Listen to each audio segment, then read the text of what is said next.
let's look at the Aspen. Let me turn off, I'm going to turn off the CD65. Just a reminder of the basic clean tone. Kind of dark.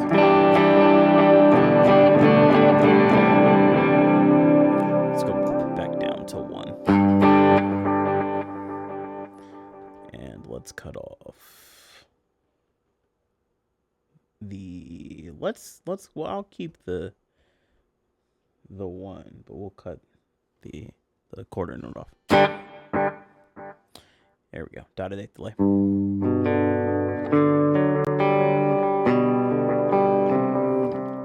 Because the analog kind of stays out of the way. Let's mess with the Aspen. So let's pull out the manual. Quote, the Aspen was designed to solve the most common complaints with this style of circuit, low gain settings that lose volume. To fix that, we reworked the stage into a boost, the final stage into a boost, which gives the pedal more usable output across its range. Because of that, the volume works differently. Good rule of thumb is that anything above 9 o'clock is a boost. Anything below that starts pulling level back. So, yeah. I usually kind of leave my Kilt. So like here, let's see, can we get, there we go. The settings that I have here, which is like volume slightly pushed, gain down, tone slightly pushed, is kind of where I like to leave the Kilt.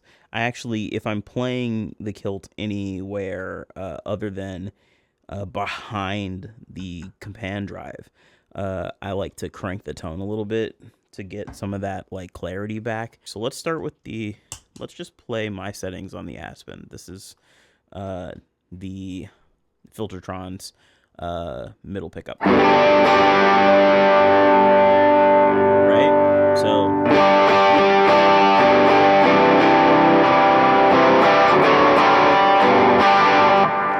So the reason I keep it dark is because watch what happens when I hit this all at once. See how that opens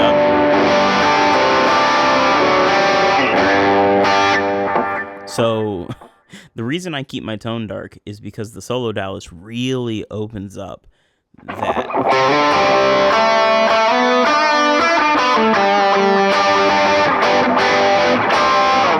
That's like one of my favorite combinations. It's a little scratchy. You know what I mean? But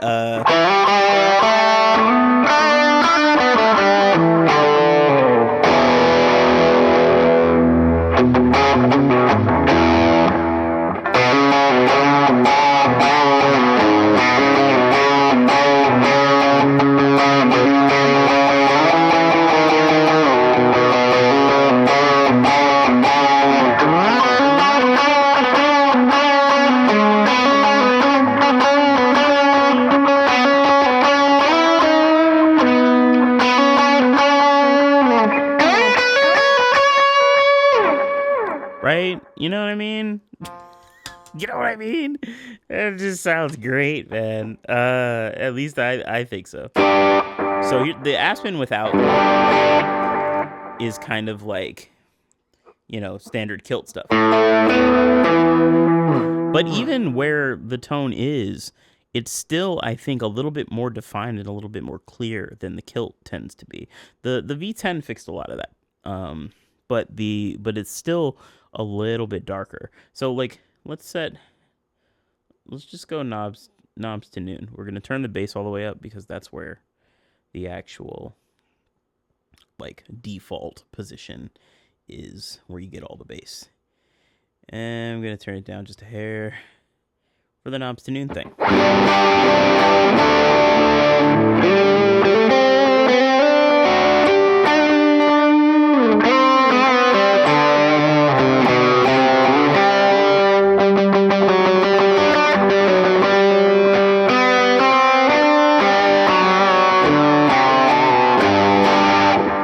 Like, come on, man. That's crazy.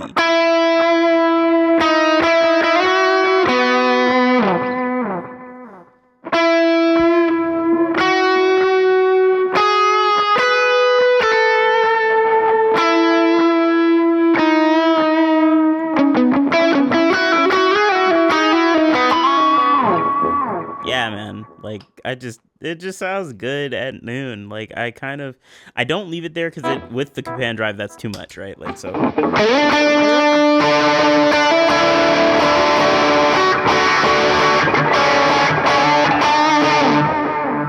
Some people might like that. I think it's a little too much. So I usually crank the volume a little bit, cut the gain down a little bit.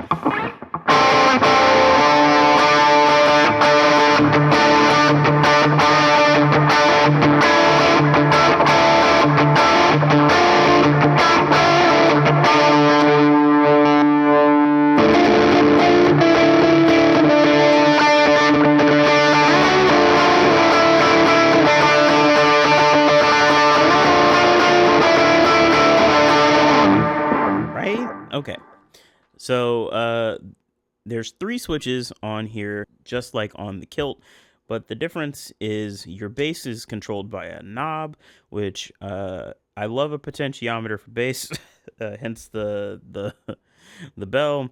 I think it's a potentiometer. The knob. I like bass knob, just like I like a mix knob, and I do think that it sounds pretty great. Full bore, but I actually, one of the problems I have with like fuzz and stuff is that it not only does it get too fuzzy, it's just like fizzy on the top end, but like it muddies up the low end waters. And as a bass player, I often think about bass frequencies, and so for me, it's like I want the guitar player out of my way when I'm playing, and I stay out of their way when I'm playing. So, when I play guitar, I think the same way. I'm like, I want to stay out of the bass player's way. That's not to say I can't get chunky, right?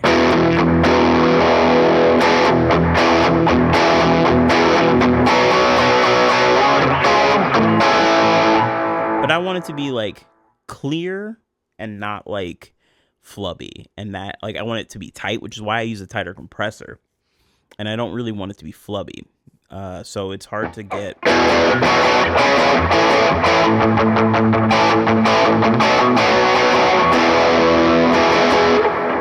It's hard to get that with all the bass rolled back in.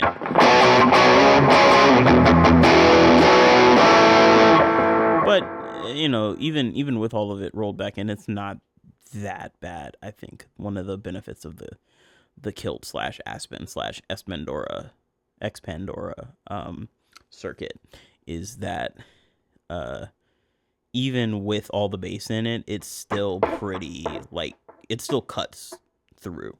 So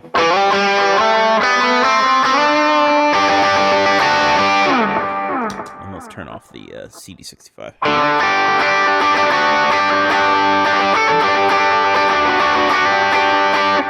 So that's the way the Aspen sounds.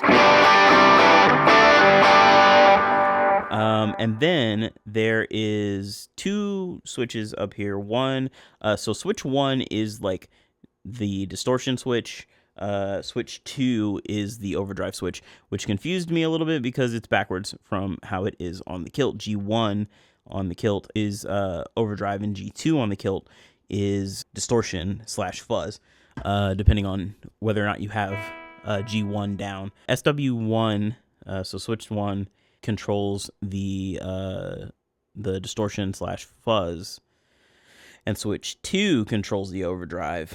And they're also reversed from how they are on the Kilt. So if you have switch 1 and 2 up, that is the standard switches down on the Kilt. And that's usually how I leave it. And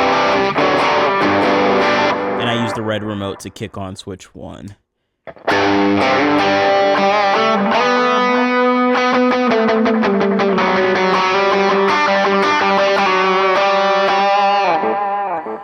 Great distortion sound, even at this low gain setting. Really, really nice. That's how I kind of like it, actually. And then the last switch here is the order switch for the boost. So you can have the boost come in before and kind of push it, which is up, right? I think. Hold on. Right. Or you can have it down and have it come after after where it lifts. So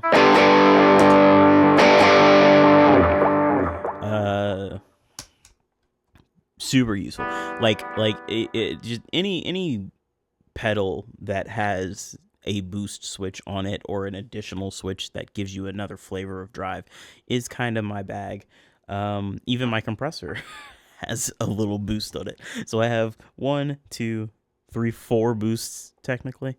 Really, it's 3 because I leave the solo Dallas always on, but like 4 stages of boost and really only 2, 3. Well, no, I guess it's 4 stages of overdrive as well. 1, 2, 3, 4. I only consider this 1 though. I rarely ever use the tube screamer, even though it sounds pretty good. I use the I just use the Morning Glory side most of the time. So yeah, there's a lot of options there. Let's crank the gain and turn the volume down and see what happens here.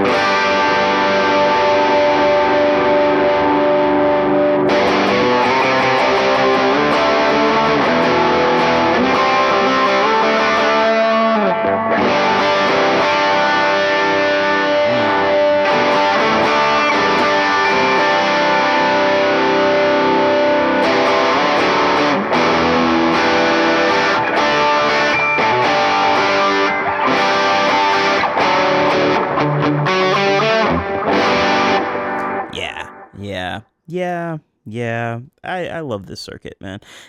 Like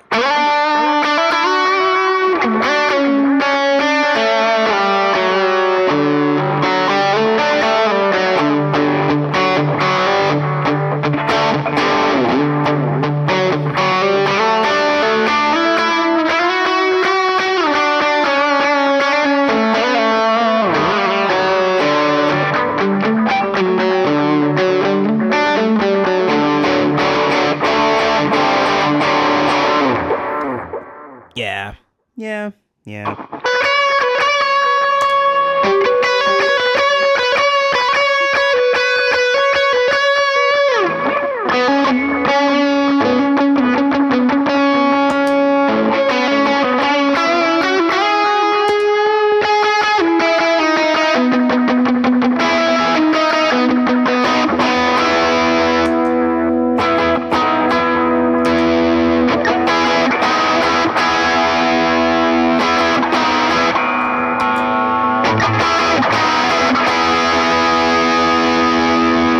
That's why I keep the drive lower and the tone lower.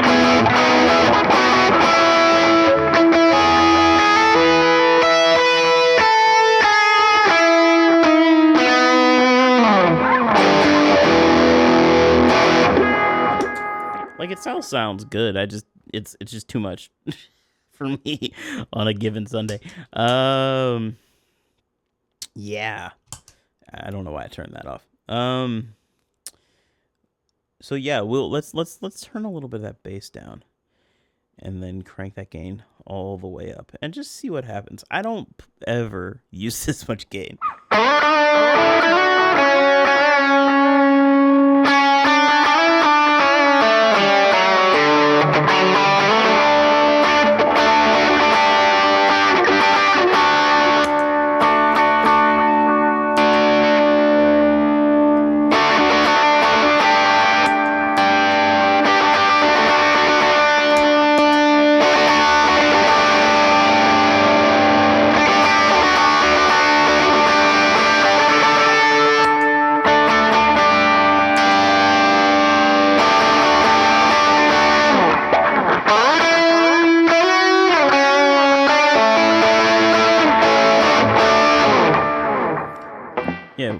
Yeah, you kind of gotta do inversions if you're gonna do that. You can't. The cowboy chords don't work on it.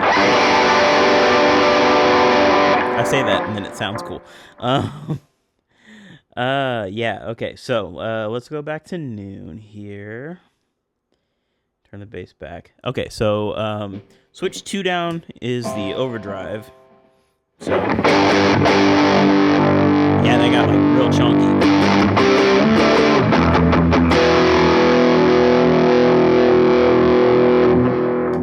I say that's the overdrive. Let me double check. Yeah, switch 2 down is the overdrive. Yep. I was right. Switch 2 down is overdrive, but it is very like. Let's cut that bass down.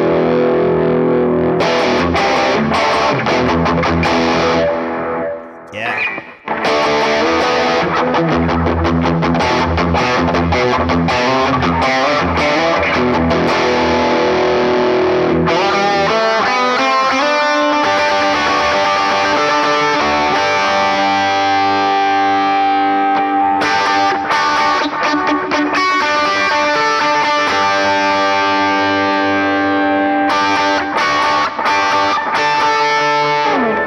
Let's cut off the command drive.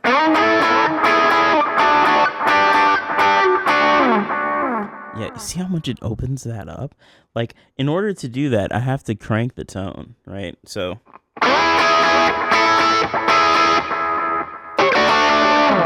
It's not so it's not that the Aspen can't do that. It's just that in order to do it, I have to crank the tone up. Whereas with the command drive, I don't have to crank the tone up. With that being said, it sounds really good, man. I'm gonna turn the command drive back on. Turn the tone down.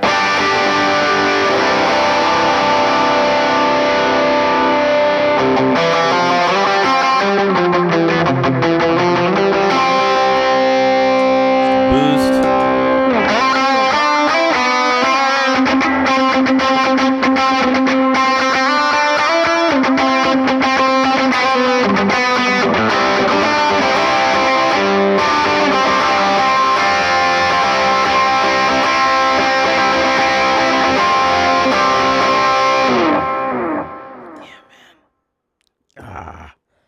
Beautiful.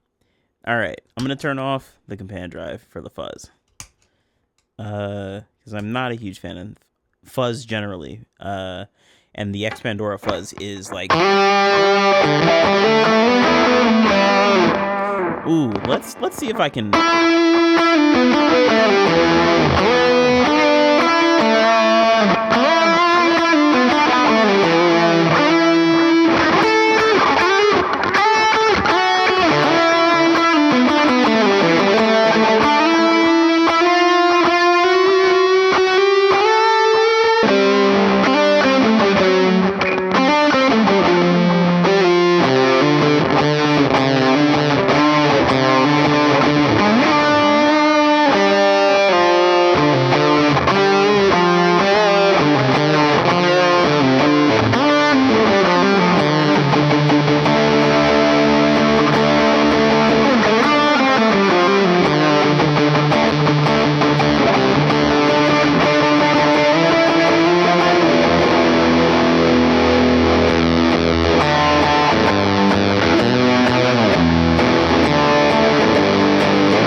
Yeah, man.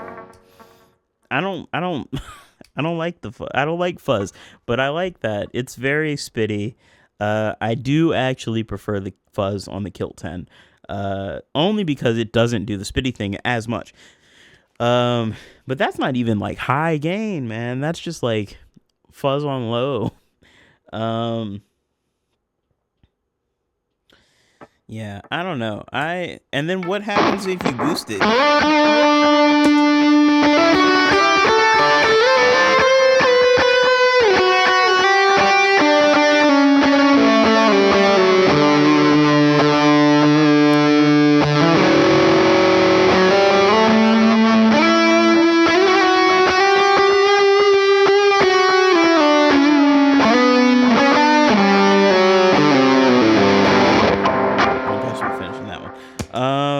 Yeah, wow, yeah, man, sheesh, that was the solo that was off, actually, too, so.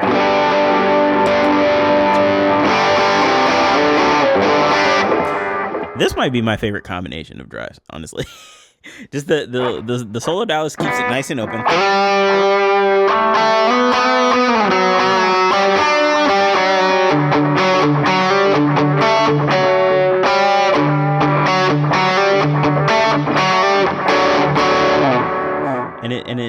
And it does something real, like it adds a little bit of that fuzziness to the tone, especially because the germanium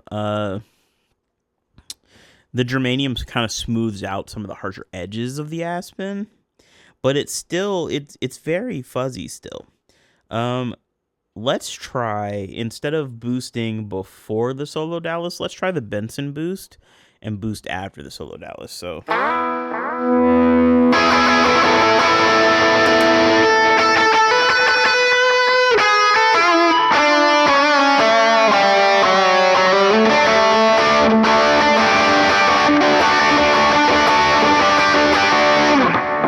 I wonder what would happen if let's do.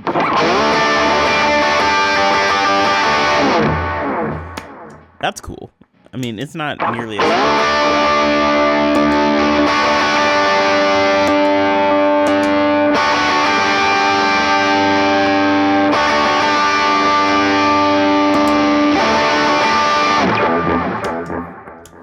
Yeah. I like that a lot. I mess with that. I mess with that a lot. Good God. Oh, goodness gracious. Yeah, I mess with that a lot. The cool thing about the Aspen really is the flexibility of having that boost, determining where you can put it, having the switches, determining where you can put those. Apparently the back jack here is a TRS jack that I could use the red remote to control the additional gain stages, but honestly, the way that this is shaping up, let's chat a little bit.